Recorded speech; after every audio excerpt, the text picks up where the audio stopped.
And hi everyone, my name is Ming Liu, and today I will introduce our work on CVPR 2023 called ML2P-Encoder on exploration of channel class correlation for multi-label zero-shot learning. And first, let me introduce the overview. The first question is, what is multi-label zero-shot learning? And multi-label zero-shot learning extends conventional single-label zero-shot learning to a more realistic scenario that aims at recognizing multiple unseen labels of classes for each input sample.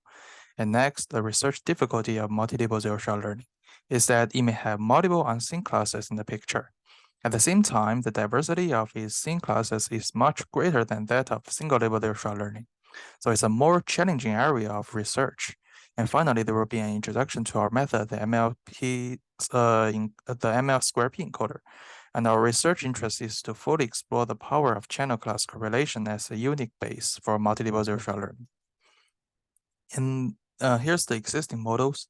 The following two models are currently more advanced in the field of multi-label zero-shot learning. And the LESA applies an attention-sharing mechanism to the multi-label environment, allowing the model to focus on the key areas of each label. And the BIEM uses a bilayer attention module to combine global context information and the local features and map the generated information to the semantic space. Although previous works have made considerable progress, their design methods have been limited to the processing of spatial domain information. And first of all, the over-reliance on spatial class correlation fails to capture fine-grained class-specific semantics. In addition, the additional processing of spatial information greatly increases the computational cost of the model and limits the inference speed. Given the shortcomings of the above methods, we found through analysis that the channel response can be used as the semantic formation of the class. And here's our approach. The proposed network structure is shown in the figure. For input images, we first use a pre-trained feature extraction network to obtain the corresponding features. And we extract the features from the last three layers of the feature extraction network and keep the two layers with the large size consistent with the smallest size layer by downsampling. Then we randomly shuffle them to get the feature maps FA and regroup them into G different groups. And each group has DW channels, which is the same length as the word vectors in the ground truth semantic space. The purpose of the operation is to generate specific semantic vectors to express the semantic information contained in each group. And the next, the features of each group are fed into MS2P encoder. First, we need to calculate the correlation between channels within each group. To solve the loss caused by the amount of calculation and accurately reflect the channel correlation, we designed a new self-attention structure to achieve this. We reshape Q, K, and V into in the spatial domain to get Q hat, K hat, and V hat. After enhancing the correlation between channels, we need to extract and analyze the feature information contained in each channel. We reshape the information in the spatial domain to one-dimensional vector. Then we decide to use multi-label perceptrons to encode the features. Although we obtain group semantic vectors X through ML2P encoder, the semantic vectors generated by each group did not establish a relationship with each other at the same time. As we already know, the key to improve the accuracy of multi-label image classification is to construct the correlation of labels within the image. So we use group attention to build the mutual information and also to find similar responses between different labels. The loss function will make each semantic vectors S approximate the semantic information of seen classes appearing in the image. And therefore, from another perspective, the semantic vectors in S are related to seen classes. Our loss function is similar to the following two papers. And let me introduce the experiments. The first is the setup of the datasets. We use two datasets, NUS-wide and Open Images V4.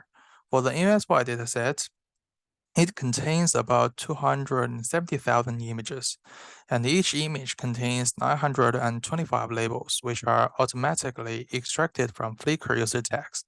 In addition, it also contains 81 labels that are manually annotated by humans, and these labels are called ground truth. During the experiment, 985 labels were used as seen labels, and 81 labels are used as unseen labels. And for all the images V4 dataset, and this dataset contains nearly 9 million training images, 125,000 images as the test images. The training set contains 7,186 labels, which are scene labels that appear at least 100 times in the training set, while the remaining 400 most frequent labels that do not appear in the training set are used as the test set labels. They are also called as unseen labels. Each unseen label has at least appeared 75 times. And the evaluation matrix, we use the mean average position and F1 score. And here's the performance evaluation, and here's the state-of-the-art comparison for multi-label zero-shot learning and generalized zero-shot learning tasks in the NUSY dataset and the Open Images V4 dataset. The best results are shown in bold. And the good results on NUSY dataset and the Open Images V4 dataset imply the effectiveness of our method and shows the channel class correlation as semantic information can fully cope with the complex situation of a large number of labels. And the right hand is the comparison of our ML2P-Encoder with BIM and LESA in MAP, inference time, and G-flops.